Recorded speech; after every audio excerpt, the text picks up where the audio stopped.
Isipin mo na nagising ka isang umaga at natagpuan mong dumarating ang mga oportunidad sa iyong buhay na para bang binuksan mismo ng universo ang isang lihim na pintuan para sa iyo.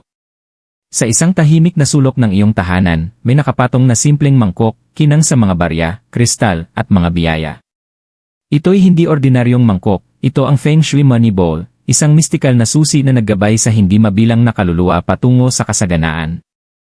Sa 2026, mas malakas ang kapangyarihan nito kaysa dati. Ang mga nakakaunawa sa mga lihim nito ay makakakita ng kasaganaan na dumarating sa paraang hindi nila inasahan. Handa ka na bang buksan ang enerhiya ng milyonaryo na naghihintay para sa'yo? Bawat tahanan ay may nakatagong enerhiya na naghihintay lamang nagisingin. Ang Feng Shui Money Bowl ay hindi lang basta palamuti, ito ay isang sisidlan ng kasaganaan, maingat na ginawa upang akitin ang yaman, pagkakataon, at kaginhawaan sa iyong buhay. Isipin mo na ilalagay mo ang isang mangkok na puno ng barya, kristal, at mga simbolo ng swerte sa perpektong sulok, at maramdaman mo ang banayad na pagbabago sa paligid mo. Sa 2026, ang mga kosmikong enerhiya ay nakahanay para sa iyong pabor, lumilikha ng makapangyarihang daan para dumaloy ang mga biyaya. Marami na ang sumubok, ngunit ilan lamang ang tunay na nakakaunawa sa sining ng paggising ng sinaunang lihim na ito. Sa tamang intensyon, tamang lugar, at kaunting ritual, ang simpleng mangkok na ito ay kayang baguhin ang iyong pinansyal na paglalakbay, na nagiging maliliit na himala tungo sa buhay na punong-puno ng kasaganaan. Ngayon, matutuklasan mo kung paano hawakan ang enerhiyang ito, hakbang-hakbang, at buksan ang pintuan patungo sa kasaganaan na tahimik na inihahanda ng universo para sa iyo. Ang alamat sa likod ng Feng Shui Money Bowl. Noong unang panahon, sa masiglang pamilihan at tahimik na templo ng sinaunang China, may isang kwento na bulong-bulong na ikinukwento sa pinakamayayamang pamilya. Sinasabi nila ang tungkol sa isang simpleng bagay, ngunit mistikal, isang mangkok na kayang tawagin ang swerte at protektahan ang may-ari mula sa kapahamakan. Ito'y hindi pangkaraniwang sisidlan, ito ang Feng Shui Money Bowl, maingat na idinisenyo upang dalhin ang mga hindi nakikitang enerhiya ng kasaganaan. Ayon sa alamat, ang mga pamilyang iginagalang ang sagradong mangkok na ito ay makakakita ng paglago ng kanilang yaman, pag-usbong ng kanilang negosyo, at tahanan na nagliliwanag ng kasaganaan na ramdam ng lahat. Noong mga panahong iyon, isang master ng Feng Shui ang gumagabay sa pagpili ng bawat mangkok, pinipili ang mga materyales, hugis, at inskripsyon na perpektong nakaalin sa enerhiya ng bahay. Ang mga barya ay inilalagay sa loob hindi lamang bilang simbolo ng pera, kundi bilang daluyan ng intensyon, maliliit na tanda na nakikipag-usap sa universo, kasaganaan, dumating ka sa tahanang ito. Ang mga kristal at palad na pampaswerte ay nagdadagdag ng karagdagang layer ng enerhiya, gumaganap bilang magnet para sa mga oportunidad. Sa kulturang Filipino, mayroon din katulad na paniniwala. Maraming nakatatanda ang nagkukwento tungkol sa mga swerte na bagay, isang anting-anting, pampaswerte na barya, o kahit isang tiyak na sulok ng bahay na umaakit ng magandang kapalaran. Pinagsasama ng Feng Shui Money Bowl ang ideya ng intensyon na ito sa sinaunang karunungan ng Chino. Ito'y paalala na ang kasaganaan ay hindi lang basta kinikita, ito'y iniimbitahan, pinapangalagaan, at iginagalang. Sinasabing ang mga nag-aalaga rito ng may pag-ingat ay nagbubukas ng pintuan kung saan dumadaloy ang mga biyaya ng universo na nagiging ordinaryong tahanan na santuaryo ng yaman at pagkakataon. Paano gumagana ang Money Bowl? Ang mahika ng Feng Shui Money Bowl ay hindi nakasalalay sa mga barya o kristal mismo, kundi sa enerhiya na taglay nila at kung paano ito nakikipag-ugnayan sa iyong tahanan at intensyon. Bawat bagay na inilalagay sa loob ay may dalang vibrasyon, isang tahimik na mensahe sa universo na nagsasabing malugod na tinatanggap ang kasaganaan dito. Kapag inilagay sa tamang lugar, karaniwan sa sulok ng yaman ng iyong tahanan na nakaalign-ayon sa mga prinsipyo ng Feng Shui, ang mangkok ay nagiging magnet para sa kasaganaan. Isipin ang isang tahanan kung saan malayang dumadaloy ang enerhiya, bawat sulok ay harmonisado sa intensyon ng mga taong naroroon. Ang Money Bowl ay nagsisilbing focal point na nagtitipon ng positibong tiyay o lakas buhay at ipinapakalat ito palabas. Ang mga barya ay kumakatawan sa pinansyal na enerhiya, ang mga kristal ay nagpapalakas sa kapangyarihan ng intensyon, at ang mga palad na pampaswerte ay umaakit ng swerte, pagkakataon, at proteksyon.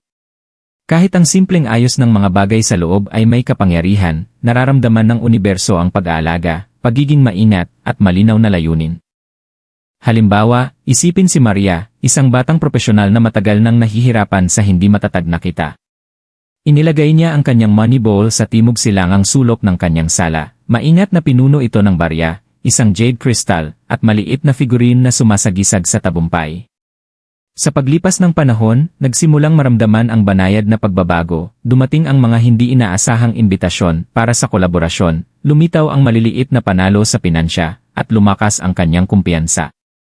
Sa araw-araw na pag-aalaga sa mangkok, pagwawalis ng alikabok, pag-aayos ng mga barya, at tahimik na pagpapatibay ng kanyang intensyon, hindi lang pera ang nakita ni Maria, naramdaman niya ang pagbabago sa kanyang buhay. Isang banayad na pag-alin sa oportunidad, swerte, at kasaganaan.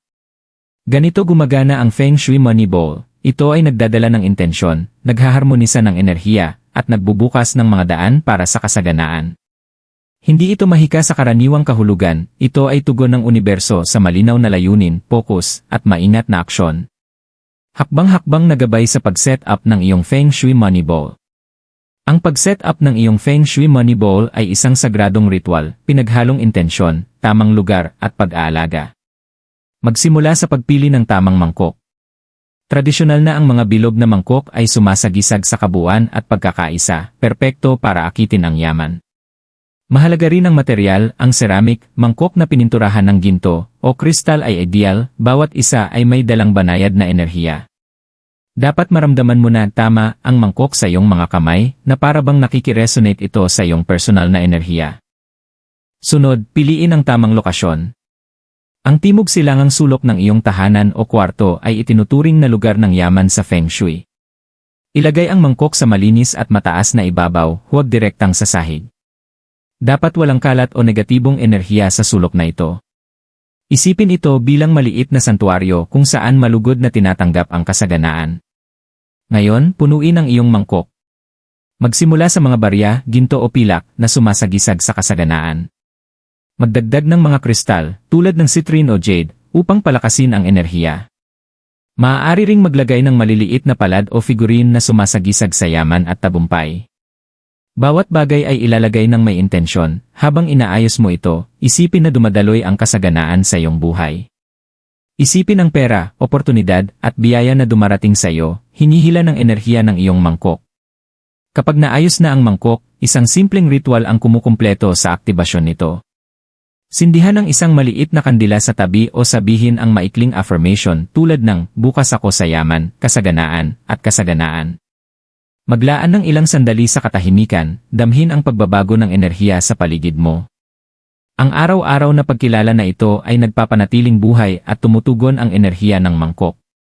Sa wakas, pangalagaan ang iyong mangkok. Regular na punasan ng alikabok, paminsang ayusin ang mga barya, at laging tratuhin ito ng may respeto. Iwasang maglagay ng sirang o negatibong bagay sa loob dahil ito ay nakakaistorbo sa enerhiya. Sa paglipas ng panahon, maaaring mapansin mo ang mga banayad na pagbabago, ang mga oportunidad ay dumarating ng hindi inaasahan, maliliit na panalo sa pinansya, at lumalaking kumpiyansa at seguridad. Ang money ball ay hindi lamang dekorasyon, ito ay buhay na simbolo ng iyong intensyon, isang katuwang sa pag-akit ng kasaganaan na tahimik na inihahanda ng universo para sa iyo. Karaniwang pagkakamaling dapat iwasan. Bagamat makapangyarihan ang Feng Shui Money Ball, marami ang hindi nakikita ang buong potensyal nito dahil sa maliliit at madaling iwasang pagkakamali. Isang karaniwang error ay ang paglalagay ng mangkok sa maling lugar. Ang sulok ng yaman, ang timog silangan, ay sagrado. Kung ilalagay ito sa ibang lugar, maaaring humina ang enerhiya nito. Isa pang pagkakamali ay ang pagpapabaya sa kalinisan. Ang mangkok na may alikabok o kalat ay nakakaistorbo sa daloy ng kasaganaan, nagpapadala ng magkahalong mensahe sa universo. May ilan ding naglalagay ng laman ng mangkok ng walang intensyon. Ang simpleng paglalagay ng barya o palad ay hindi sapat. Ang universo ay tumutugon sa malinaw na layunin at focus. Kung walang malinaw na intensyon, ang mangkok ay mananatiling dekorasyon lamang. Iwasang maglagay ng sirang o negatibong bagay sa loob. Anumang may dalang masamang enerhiya ay maaaring hadlangan ang daloy ng kasaganaan, kahit gaano karaming kristal o barya ang idagdag mo. Isaalang-alang ang kwento ni Carlo, na sinubukang ilagay ang money ball sa sulok na puno ng kalat. Walang nangyari sa loob ng ilang linggo. Nang inilipat niya ito sa timog silangan, nilinis ng mabuti, at araw-araw na binigkas ang kanyang intensyon, nagsimulang dumaloy ang mga oportunidad, mga hindi inaasahang regalo, bonus sa trabaho, at mga bagong kliyente ang dumating. Ang aral ay malinaw, ang Moneyball ay hindi basta mahika lamang, ito ay umuunlad sa paggalang, kalinawan, at maingat na pagsasanay. Alagaan ito ng maayos at gagantimpalaan ka nito. Tunay na mga pagbabago sa buhay. Sa paglipas ng mga taon, hindi mabilang ang mga individual na nakaranas ng pagbabago sa buhay matapos igalang ang Feng Shui Moneyball. Isaalang-alang ang kwento ni Ana, isang single mother na nahihirapan sa pang-araw-araw na gastusin. Ang kanyang mga bill ay dumarami at pakiramdam niya ay nakakulong siya sa siklo ng kakulangan. Isang araw, nagpasya siyang gumawa ng sarili niyang Moneyball, maingat itong inilagay sa timog silangang sulok ng kanyang sala. Pinuno niya ito ng barya, isang jade crystal, at maliit na gintong figurine ng dragon, habang tahimik na pinapatibay ang kanyang intensyon para sa pinansyal na kasaganaan.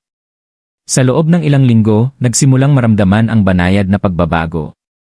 Dumating ang hindi inaasahang freelance opportunities, nabayaran ang mga lumang utang, at nakatanggap pa siya ng maliit na mana mula sa malayong kamag-anak. Ang Moneyball ay naging simbolo ng pag-asa at pagbabago sa kanyang tahanan. Pagkatapos ay si Marco, isang batang entrepreneur na nahihirapang akitin ang mga kliyente para sa kanyang startup. Maingat niyang sinunod ang mga prinsipyo ng Feng Shui, inayos ang kanyang mangkok kasama ang mga kristal at barya, at inilagay ito sa sulok ng yaman. Sa loob ng ilang buwan, napansin niya ang malaking pagdami ng bagong kliyente, pakikipagpartner, at mga kontrata. Ang enerhiya sa kanyang opisina ay nagbago, nagbibigay sa kanya ng kumpiyansa at linaw upang gumawa ng mga estratehikong desisyon. Kahit ang araw-araw na biyaya ay maaari ring magpakita. Si Lila, isang guro, ay inilagay ang kanyang Moneyball sa mataas na estante, maingat na inayos ang mga barya at isang citrine crystal. Hindi niya inaasahan ang mga himala, ngunit nagsimulang lumitaw ang maliliit na sorpresa sa pananalapi, bonus mula sa kanyang paaralan, nakalimutang refund, at kahit maliit na panalo sa lottery. Sa bawat pag-aalaga niya sa mangkok, mas naaalin ang kanyang enerhiya sa kasaganaan. Ipinapakita ng mga kwentong ito na ang Feng Shui Moneyball ay higit pa sa isang bagay lamang, ito ay sisidlan ng intensyon, magnet para sa mga oportunidad, at salamin ng enerhiyang pinapangalagaan natin sa ating buhay. Kapag ito'y iginagalang at inaalagaan, kayang nitong gawing pambihira ang karaniwang sitwasyon, nagdudulot ng natatanging kasaganaan. Ang lihim ng 2026, bakit espesyal ang taong ito?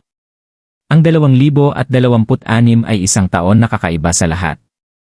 Ang mga kosmikong enerhiya ay nakahanay sa paraang nagpapalakas ng kasaganaan at yaman, kaya't ito ang perpektong panahon upang i-activate ang iyong Feng Shui Moneyball. Sumasang-ayon ang mga astrologer at master ng Feng Shui na ang ilang pagbabago sa planeta at daloy ng enerhiya ngayong taon ay lumilikha ng makapangyarihang pintuan para sa pinansyal na biyaya. Ang mga tahanan at espasyong iginagalang ang mga enerhiyang ito ay nagiging magnet para sa oportunidad, swerte, at mga hindi inaasahang biyaya.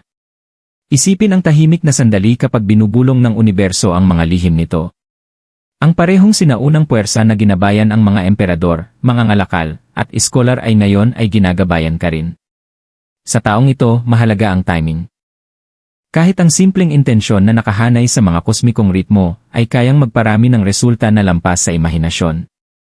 Ang 2026 ay nagdadala ng bihirang alignment ng enerhiya sa Timog Silangan, ang lugar ng yaman na lumilikha ng T-Power Window kung saan nagtatagpo ang intensyon, aksyon, at enerhiya ng universo.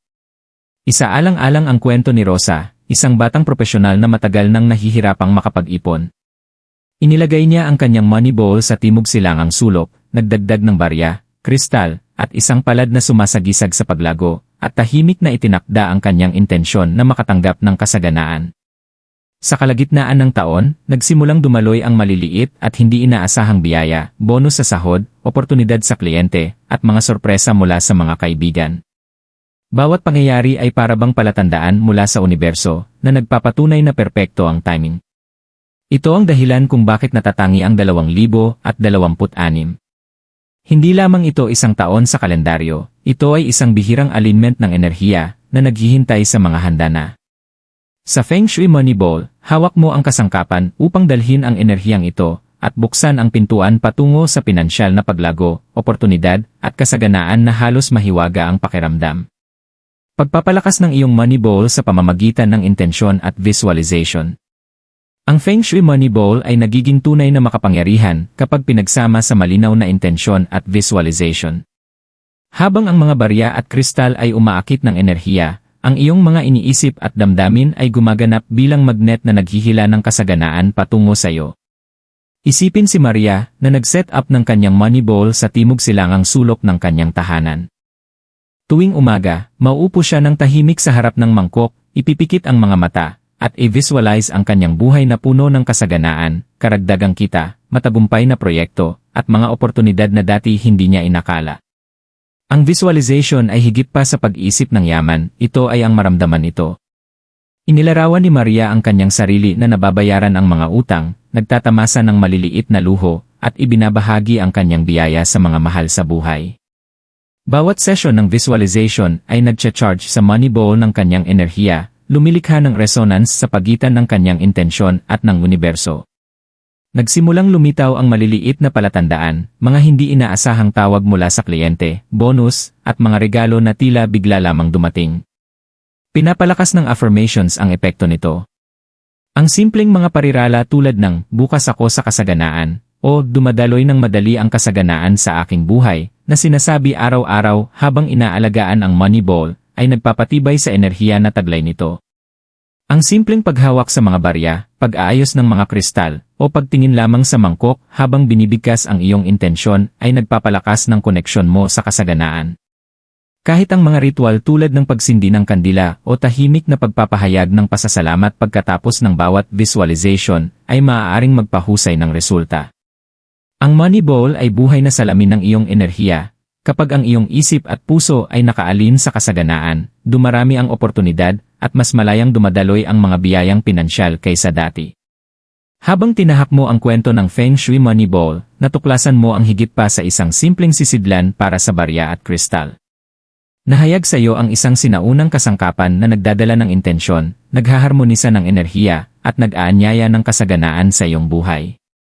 Bawat hakbang, mula sa pagpili ng perpektong mangkok, paglalagay nito sa timog silangang sulok, pagpuno ng barya, kristal, at palad, hanggang sa pagbibigay ng iyong personal na intensyon, ay lumilikha ng alon na kumakalat sa buong tahanan at buhay mo. Isipin ang hindi mabilang na mga kwento na naibahagi, sina Ana, Marco, at Lila, bawat isa ay nakaranas ng pagbabago na halos mahiwaga. Ang kanilang tagumpay ay hindi lamang swerte, ito ay bunga ng maingat na aksyon, fokus na intensyon, at pagtugon ng universo sa kanilang enerhiya. At ngayon, ang oportunidad ay nasa iyo na. Ang enerhiya ng 2026 ay kakaiba sa anumang taon na lumilikha ng perpektong sandali upang i-activate ang iyong sariling money ball. Kumilos ka ngayon. Piliin ang iyong mangkok ng maingat. Ilagay ito ng may paggalang. Punuin ito ng mga bagay na may kahulugan sa iyo. At bawat araw, maglaan ng sandali upang i-visualize ang kasaganaan na dumadaloy sa iyong buhay. Sabihin ang iyong affirmations, damhin ang enerhiya, at magtiwala sa universo. Tandaan, ang kasaganaan ay hindi lamang tungkol sa pera, ito ay tungkol sa oportunidad, paglago, at kumpiyansa upang tahakin ang buhay na nararapat sa iyo. Ang Feng Shui Money Ball ay iyong susi. Bubuksan mo ba ang pintuan patungo sa kasaganaan na tahimik na naghihintay sa iyong tahanan? Ang pagpili at ang pagbabago ay nagsisimula sa iyo.